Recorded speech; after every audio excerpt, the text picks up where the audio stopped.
오늘은 무명한 자를 유명한 자로 세우는 고엘이라는 주제로 하나님 말씀을 전하도록 하겠습니다. 룻기 한번 복습 한번 하도록 하겠습니다. 자, 1장의 내용 혹시 기억나시나요? 네, 리턴이었습니다. 돌아오다 모압 땅에서 베들레헴으로 돌아오는 이야기, 그래서 회개의 이야기가 1장의 이야기였고요. 2장은 하나님의 섭리, 그래서 하나님의 섭리가 일상 가운데서 일터에서 또 하나님의 순환의 섭리가 있다고 하셨고요. 3장은 안식을 구하는 축복, 그 세 가지 키를 말씀드렸습니다. 은혜가 찾은 안식, 믿음이 찾은 안식, 사랑이 찾은 안식이었고요. 이제 4장에서는요 드디어 보아스가 룻의 기업 물을 자가 됩니다. 고엘이라는 단어가 좀 어려운데 그래도 4장의 주제이고 또 룻기를 이해하려면 고엘을 이해해야 되기 때문에 4장에는 보아스가 기업 물을 자가 되어서 룻과 결혼을 하는 그 내용이 나와 있게 되는데, 이것을 통해서 하나님께서 보아스의 가문을 유명한 자로 세우시는 그런 내용이 이제 나와 있습니다. 시편 127편 1절에 보면요, 같이 한번 읽어보겠습니다. 여호와께서 집을 세우지 아니하시면 세우는 자의 수고가 헛되며 여호와께서 성을 지키지 아니하시면 파수꾼의 깨어 있음이 허사로다. 그래서 여호와께서 집을 세우셔야 된다. 그러니까 내가 내 집을 세우는 것이 아닙니다. 내가 내 힘으로 내 집을 세우겠다. 그것이 하나님을 믿지 않는 사람들이 사는 삶의 방식이고요. 성도의 집은 성도의 집을 세우시는 분은 하나님께서 하나님의 힘으로 그것을 세우겠다를 믿고 사는 자들이 하나님의 백성들이 되는 것입니다. 그 성전, 솔로몬 성전 앞에 보면요, 큰 기둥이 두 개가 있습니다. 야긴과 보아스라고 되어 있는데요. 야긴은 하나님이 세우신다, God build up, 하나님이 세우신다. 보아스는 하나님의 힘으로, by his strength. 그래서 야긴과 보아스는 하나님이 하나님의 힘으로 세우신다, God build up by his strength. 이것이 성전 성전 앞에 있는 두 기둥의 이름이 되는 것이죠. 우리가 성전인데, 하나님이 거하시는 성전인데 우리가 어떻게 세워지는가? 하나님이 세우시는 거예요. 결국 뭘로? By His strength, 보아스, 하나님의 능력으로 우리를 세우시는 것, 그것이 성도의 인생이 되는 것입니다. 근데 하나님 우리를 세우실 때 우리의 이름을 영광스럽게 유명하게 바꿔주시는 것, 그렇게 해주시는 것이 이 룻기 4장에 나와 있는 큰 주제가 되는 것이죠. 하나님께서 그 이름을 무명한 자에서 유명한 자로 바꿔주신 성경의 인물들은 상당히 많습니다. 그 중에 한 분만 예를 든다면 야곱일 것 같아요. 야곱은 뒤꿈치를 잡은 사람이거든요. 뒤꿈치를 잡았다. 그래서 뒤에서 잡았다고 해서 속이는 자라는 뜻도 있습니다. 그리고 야곱의 삶을 보면요, 유명한 자와는 좀 거리가 먼 삶을, 속이는 자의 삶을 살았는데, 그러나 하나님이 야곱의 이름을 이스라엘로 하나님의 능력으로 변화시켜 주셔서 그 이스라엘, 야곱에서 12지파가 나오게 되고 이스라엘의 그런 영광스러운 이름으로 하나님께서 변화시킨 그것이 야곱의 이야기가 되는 것이고, 오늘 보아스도 마찬가지입니다. 보아스가 이 고엘이라고 그러죠. 기업 물을 자, 그것으로 헌신을 했을 때 하나님께서 보아스의 이름을 너무나 영광스럽게 유명하게 만들어 주셨는데, 마태복음에 보면 가장 영광스러운 이름은 예수님의 족보의 이름을 올리는 게 아닐까 생각이 드는데요. 마태복음 1장 5절에 보면 살몬은 라합에게서 보아스를 낳고, 그 라합, 여호수아 2장에 나오는 그 라합이 보아스를 낳았고, 그 보아스가 룻의 기업 물을 자가 되어서 룻과 이제 결혼을 하게 돼서 오벳, 아주 유명하신 분입니다. 오벳이 이새를 낳고 그 이새가 다윗 왕을 낳고, 그래서 룻기의 마지막은요, 오벳은 이새를 낳고 이새는 다윗을 낳았더라. 이 룻기의 배경이 사사기입니다. 사사 시대. 아직도 어두운 밤인가 봐. 영적으로 아주 깜깜한 그때 왕이 없으므로 각각 자기 소견에 옳은 대로 행했던 난장판이었던 영적으로 아주 깜깜했던 그때에도 그 사사 시대에도 하나님은 그 백성을 다스리고 계셨다는 것이죠. 어떤 백성?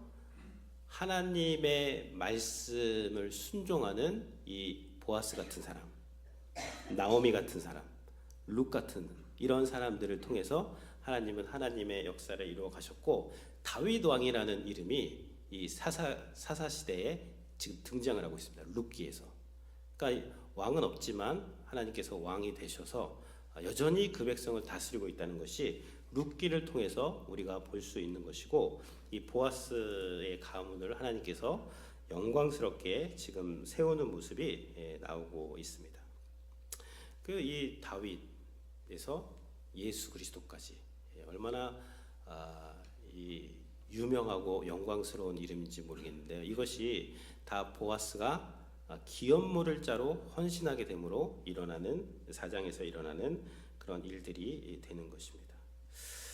이 그 하나님의 구원 역사, 하나님이 다스리시는데 어떻게 다스리시냐면요, 그 백성을 다스릴 때는 하나님께서 주신 말씀을 존경하고 그 말씀을 지키는 자들, 완벽하진 않지만 그러나 주님의 주되심을 인정하고 그것을 지키려는 자들을 통해서 하나님의 구원의 드라마는 펼쳐지는 거예요.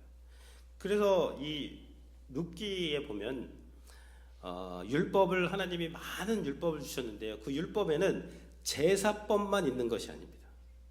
이 룻기에서 부각되는 2장과 3장에서 부각된 율법은 뭐였어요? 이삭 죽기 율법. 그러니까 교회, 요즘으로 보면 교회 와서 예배드리는 제사법뿐만 아니라 그 제사법 안에는 뭐가 들어있냐면요, 결국 그 제사법, 피해 제사, 희생적인 사랑, 그게 그 속 안에 들어있는 그 제사에는. 근데 그 헤세드, 인애, 그 사랑이 어디로 나와야 되냐면 성도의 삶에서 이삭 죽기로 나와야 되는 것이고요, 성도의 삶에서 고엘, 기업물을 자로 나와야 된다는 것이 이 룻기의 큰 주제가 되는 것입니다. 예수님도 말씀하셨어요. 종교 지도자들하고 대화하시면서 이런 말씀을 잘했어요. 내가 제사를 원하지 않는다. 인애를 원하고 긍휼을 원한다. 이 말은 제사를 무시한다는 것이 아니고요, 제사 안에 들어가 있는 게 뭐냐면 인애와 긍휼이라는 거예요. 내가 너희를 그렇게 사랑하고 너희를 긍휼히 여기고 너에게 헤세드를 베풀기 위해서 십자가를 지기 위해서 이 땅에 왔는데, 그것을 예표하는 것이 구약의 그 제사 제도인데, 그 제사 제도를 드리면서 긍휼도 얻고 인애도 얻고 자기 의로 충만해서 드리는 그 제사를 원하는 것이 아니라 그 제사 안에 들어있는 그 본질, 헤세드와 사랑, 자비, 긍휼, 이것을 내가 원한다라고 그렇게 예수님께서도 말씀을 하신 것입니다. 그래서 4장에서는요, 예수님 그 율법 중에서 기업물을 자라는 이 제도를 하셔야 됩니다. 근데 이게 고엘이라는 거예요. 아까 그 고엘, 히브리어로 고엘이 뭐냐면 기업물을 자가 되는 이제 것입니다. 근데 이 고엘이 되기, 기업물을 자 제도는 이제 간단하게 말씀드리면, 가까운 가족이나 친족들이 어려움에 처했을 때, 특히 스스로 그 어려움을 해결할 수 없는 상황에 처했을 때 절대 간과하지 말아라. 못 본 채 하지 말아라. 가서 비록 손해가 될지라도 너희들이 그분들에게 기업물을 자가 되어 주어라 라는 것이 이 고엘 기업물을 자의 제도가 되는 것입니다. 내가 너희를 구원한 하나님이다. 내가 너희를 이집트의 그 노예 생활에서 끄집어서 너를 구원한 하나님인데, 나를 믿고 너희들이 살아갈 때 내가 너희들에게 베푼 그 인애와 자비를 고엘 그 기업물을 자 제도를 통해서 너희가 그것을 실천하면서 살아가라. 그런 것이 이 룻기 4장에 나와 있는 이제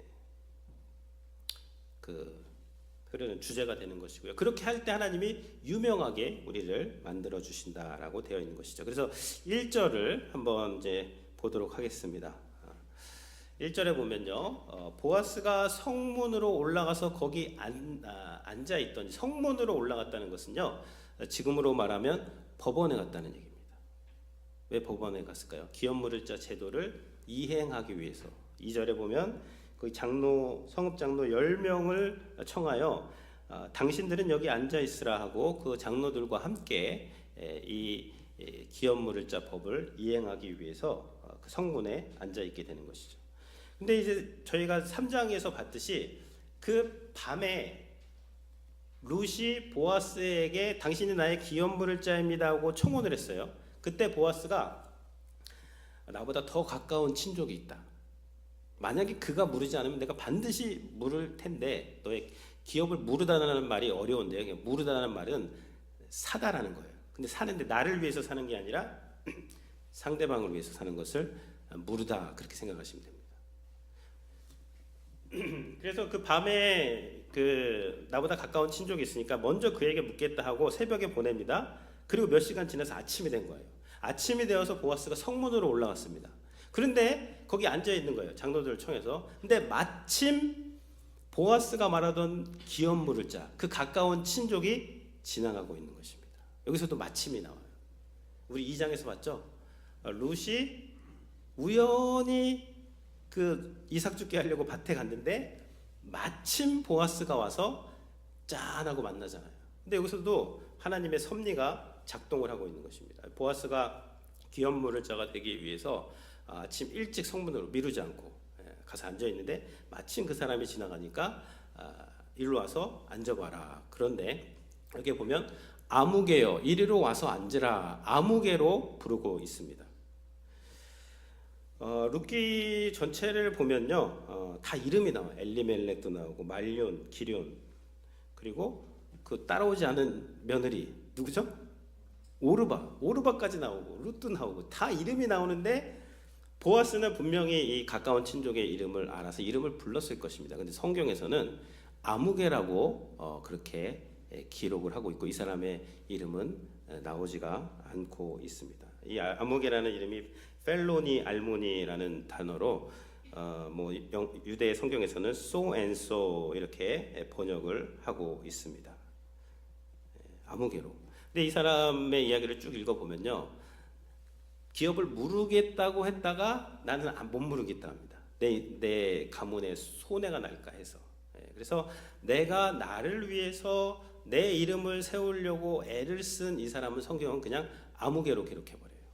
그러나 보아스는 하나님의 말씀에 순종해서 비록 손해가 나더라도 그 기업물을 자의 그것을 자발적으로 자원해서 그것을 행했을 때 하나님께서 보아스의 이름을 아주 놀랍게 유명하게 영광스럽게 만들어 주시는 내용이 나와 있는 것이죠. 그래서 일단 고엘을 우리가 오늘은 이해를 해야 됩니다. 고엘 좀 어려울 수도 있지만 그러나 이걸 이해해야 돼요.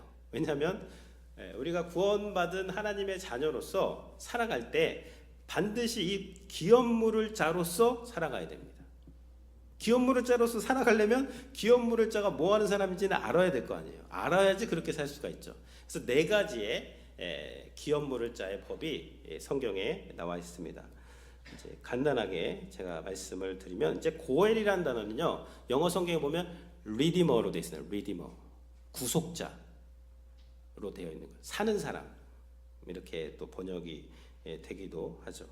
그래서 고엘은 기업물을 자라고도 오늘 성경에 번역이 되어 있고 구속자, 회복시켜주는 사람, 은혜를 베푸는 사람 이렇게 번역이 가능합니다. 4장에서만 7절 나오고 무르다라는 단어가 나와요. 무르다. 그건 리딤, 무르다. 그래서 산다, 회복시킨다. 그게 무르다라는 단어입니다. 근데 나를 위해서 사는 게 아니라 상대방을 위해서 그 가정을 세우기 위해서 살 때 우리가 무른다라는 그러한 것을 먼저 이해를 하셔야 됩니다. 이 기업 물을 자를 이해하기 위해서는. 그래서 총 4가지가 있는데 첫 번째 고엘은 누구냐면 토지 구속자입니다. 토지 구속자. 친족이 가난하게 됩니다. 가난하게 되어가지고 가난하면 어떻게 해요? 뭐 이거 팔고 저거 팔다가 나중에 토지를 팔게 돼 있어요.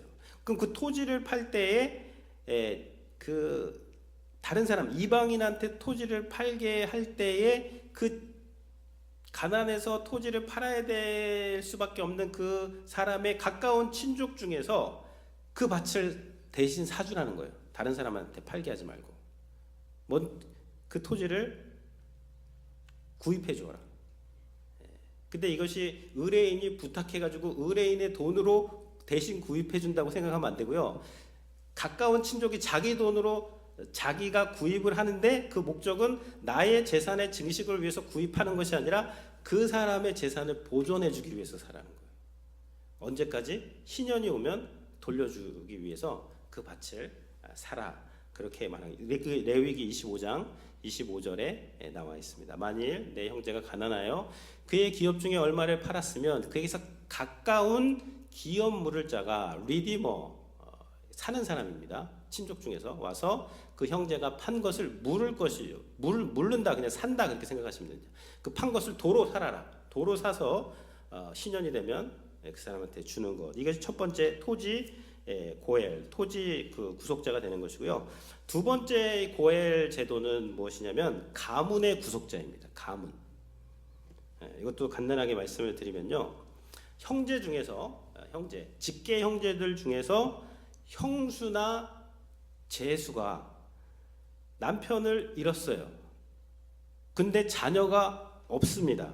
그럴 때 그 형수나 제수를 다른 곳으로 이렇게 가게 하거나 그렇게 하지 말고, 방치하지 말고 그 형제 중에 한 사람이 기업물을 자가 되어서 결혼을 하라는 거예요. 결혼을 해서 자식을 낳으면 그 죽은 그 형의 이름을 잊게 해서 그 가문을 잊게 해라. 이거 계대 결혼이라고도 하는데요. 이것을 가문 구속자다, 가문 고엘이다라고 그렇게 이야기를 할 수가 있습니다. 세 번째 기업물을 자는요, 인신 구속자입니다. 인신, 몸을 구속해 주는 거예요. 몸. 이것은 이제 갈 때까지 다 가게 되면 땅도 팔고 이것도 팔고 저것도 팔면 이제 나머지 하나는 뭐가 남죠? 몸 하나 남는 거예요. 그러면 몸도 팔아야 되는 경우가 있어요. 내 몸을 팔아서 노예가 됐습니다. 근데 만약에 너희 친족 중에 그렇게 몸을 팔아서 그렇게 생계를 유지해야 될 수밖에 없는 그 사람을 보면은 그 친족 중에서 좀 잘 사는 사람이 그거 지나치지 말고 가서 그 값을 주고 그 사람한테 너희 친족을 사오라는 거예요.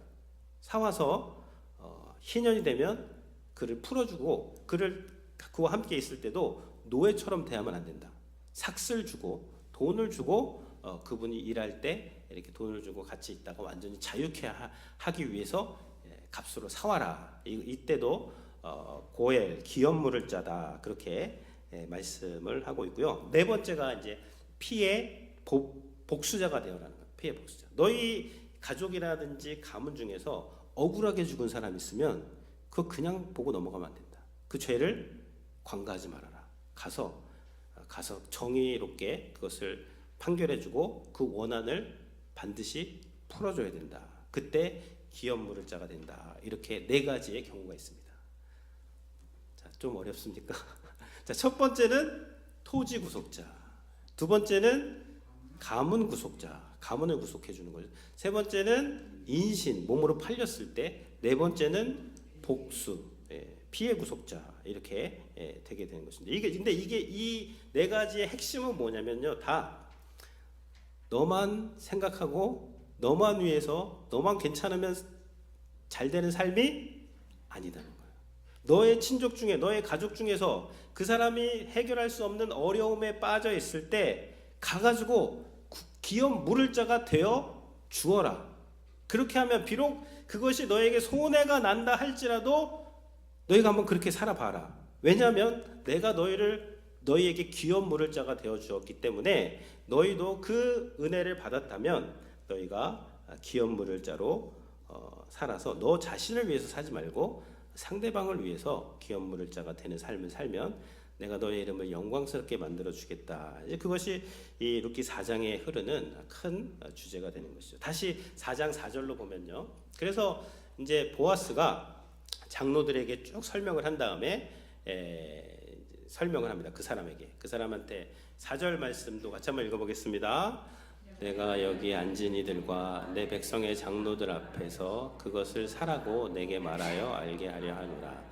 만일 내가 물으려면 물으려니와 만일 내가 물으지 아니하려거든 내게 구하여 알게 하라. 내 다음은 나요 그 외에는 물을 자가 없느니라 하니 그가 이르되 내가 물으리라. 네. 물으다라는 것은 뭔다고 그랬죠? 쉬운 말로 산다는 거예요. 네가 엘리멜렉의 밭을 나오미가 파는데 다른 사람들이 사는 것이 아니라 네가 가까운 친족이니까 기업 물을 자가 돼. 고엘이 되라는 것입니다. 네가 사면 된다. 근데 네가 안 사면 그 다음은 내 차례이기 때문에 내가 사겠다. 그러니까 이 사람이 어떻게 해요? 이 아무개 씨가 내가 사겠다는 거예요. 내가 사겠다 그러죠. 근데 이 사겠다는 말이 지금 이 밭을 사면요 당장 돌려줄 수도 있지만 희년 때 돌려줘도 됩니다. 희년은 50년마다 한 번씩 오는 거예요. 그러니까 이 밭을 사는 건 그렇게 그리고 밭 값도요 신년을 내년이 신년이면 1년치 값만 내면 되고 49년 남았으면은 49년치의 값을 내면 되는 것이죠. 그러니까 이게 어떻게 보면 이 기업 물을 것은 이게 나를 위해서 물으는 건지 상대방을 물으는 건지 잘 알 수가 없는데 그 다음에 보시면요. 그러니까 보아스가 계속해서 말씀을 하는데 5절에 보면 보아스가 이르되 내가 나오미의 손에서 밭을 사는 그 밭의 구속자가 되면 그러면 나오미의 손에서 그 밭을 사는 날에 곧 죽은 자의 아내 모압 여인 르색에서 사서 그 죽은 자의 기업을 그의 이름으로 세워야 할지니라. 보아스는 지금 1번 밭의 구속자에서 플러스 뭐랑 연결하고 있는 거예요? 2번이 뭐죠? 가문 구속자. 밭의 구속자만 되면 안 되고요. 가문의 구속자까지 당신은 그 의무를 행해야 됩니다. 라고 그렇게 말을 합니다. 그러자 이 아무개 씨가 6절에서 이렇게 말을 하고 있습니다. 그 기업 물을 자가 이르되 나는 내 기업에 손해가 있을까 하여 나를 위하여 물으지 못하노니 내가 물을 것은 내가 물으라. 나는 물으지 못하겠다. 난 못 물으겠습니다. 못 사겠습니다. 가문 구속자 못하겠습니다. 왜 못할까요? 손해가 있을까 하여. 왜 손해가 되죠? 그렇게 결혼했다가 뭐 자녀가 나면은 유산 상속이라든지 여러 가지 이게 복잡하게 되는 것이고 손해가 충분히 날 수가 있고 룻하고 결혼해서 나올 게 뭐가 있어요? 아무것도 없죠. 이게 딱 보니까 이 사람은 나는 손해가 있을까 해서 기업 물을 자가 되지 못하겠습니다라고 그렇게 말을 한 것이죠. 근데 보아스는 이제 11절에 보면은 성문에 있는 모든 백성과 장로들이 이르되 우리가 증인이 되나니 여호와께서 내 집에 들어가는 여인으로 이스라엘의 집을 세운 라헬과 레와 두 사람과 같게 하시고 내가 에브라스에서 유력하고 베들레헴에서 유명하게 하시기를 원하노라. 그리고 보아스가 기업 물을 자로 헌신을 하자 그 여인들도 14절에 보면 여인들이 나오미에게 이르되 찬송할지로다. 여호와께서 오늘 내게 기업 물을 자가 없게 하지 아니하셨도다. 이 아이의 이름이 이스라엘 중에 유명하게 되기를 원하노라라고 하면서 이 장로들과 동네 사람들이 기업 물을 자로 헌신한 이 보아스를 축복해주고 그 이름을 하나님께서 유명하게 하여 주시기를 원합니다라는 그러한 기도를 하고 있는 것입니다. 근데 이 내용을 잘 읽어보면요, 아까 그 가문 기업 물을 자는 형제 중에서 되는 거예요. 형제. 그런데 보아스가 말년 기론하고 친형제는 아닙니다. 그러면 보아스는 왜 밥만 사는 거는 뭐 얼마든지 할 수 있는데 그 가문의 구속자까지 되겠다고 했는가? 이것은요 율법 조항으로 그렇게 한 것이 아닙니다.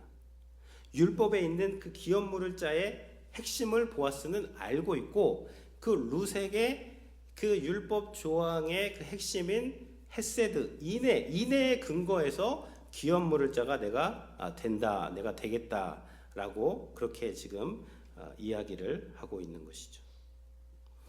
계대 결혼을 통해서 룻하고 결혼을 하게 되면 가문에 큰 손해가 날 수도 있지만 그러나 하나님의 말씀에 순종을 해서 비록 내가 손해가 날지라도 하나님, 제가 하나님이 말씀하신 기업 물을 자의 삶을 살겠습니다. 하나님 인애를 베풀고 그런 자비를 베푸는 삶을 살겠습니다라고 그렇게 하면서 이 보아스가 기업 물을 자가 되는 그 장면이 나오고 있는 것이죠. 그러니까 하나님께서 이 기업 물을 자를 보시면요, 이제 예수님께서 우리의 기업 물을 자가 되어 주신 것이죠. 죄와 허물로 다 죽었고 노예로 팔렸고 우리는 끝장났고 아무도 우리를 구원해 줄 수가 없어요. 근데 하나님께서 그 높고 높은 곳에서 우리의 기업 물을 자가 되기 위해서 이 땅까지 내려오셔서 값을 치러 주시고 하나님의 자녀 삼아 주시고 그 피의 복수자 있지 않습니까? 피의 보복자. 우리가 하나님께 반역했기 때문에 우리는 피의 보복을 당해야 돼요, 우리가. 근데 주님께서 십자가에서 피의 보복을 우리를 대신해서 당해 주심으로 우리를 하나님의 자녀 삼아 주시는, 그러니까 우리 모든 성도는요 다 기업 물을 자, 예수 그리스도를 통해서 기업 물을 자의 혜택을 받은 사람들이에요. 놀라운 은혜를 받은 사람입니다. 그렇기 때문에 예배하는 겁니다. 그렇기 때문에 기도하는 것이고. 근데 그런 놀라운 기업 물을 자의 혜택을 예수 그리스도로 받았다면 너희들도 살면서 너희 가족에서, 너희 친족에서, 너희 주변에 있는 이웃들에게 기업 물을 자가 되라는 겁니다. 비록 손해가 나더라도 그런 거 따지지 말라는 거예요. 하나님을 바라보고 하나님께서 그렇게 우리의 기업 물을 자가 되어 주셔서 우리의 모든 죄를 사하시고 너희가 구원을 받았다면 그것을 기준으로 해서 너희 주변에 있는 사람들에게, 필요한 자들에게 손해가 날지라도 너희가 그들에게 헤세드를 베푸고, 여기서의 헤세드는요 인간의 헤세드가 아닙니다. 계산하는 게 아니에요. 계산 튕기고 나한테 손해가 되냐 이익이 되냐 맨날 이것만 따지는 사람은요 그냥 인생이 그럴 수밖에 없습니다. 그런데 그런 거 따지지 않고 하나님을 바라보고 하나님께서 나에게 헤세드를 베풀어 주셨기 때문에 내가 그 기업 물을 자로서의 손해가 나더라도 그 계산하지 않는 사랑, 하나님을 바라보는 사랑, 끝까지 하나님이 나를 추적해가지고 나를 구원하시고 나를 붙잡아 주시고 여기까지 인도하신 그 사랑을 나도 하나님 조금이라도 실천하면서 살겠습니다 라고 할 때에 그 한 사람 한 사람의 이름을 하나님께서는 영광스럽게 야긴과 보아스처럼 성전의 기둥처럼 아름답고 영광스럽게 만들어 주시게 되는 것이죠. 그런 은혜가 그것이 십자가고 그것이 부활입니다. 그것이 우리가 믿는 주님이세요. 롤드, 우리 주님이 기업 물을 자가 됐기 때문에 그 놀라운 은혜를 받았기 때문에 우리도 그렇게 살게 되는 것이죠. 그럴 때 세계 모든 민족 중에 뛰어난 민족이 되는 겁니다. 달라요. 완전 말도 다르고 생각도 다르고 기준도 다르고 이 기업 물을 자의 그 영이 그 삶 가운데 막 흘러 넘치는 거예요. 그런 은혜가 충만하시기를 주님의 이름으로 부탁을 드립니다. 네. 같이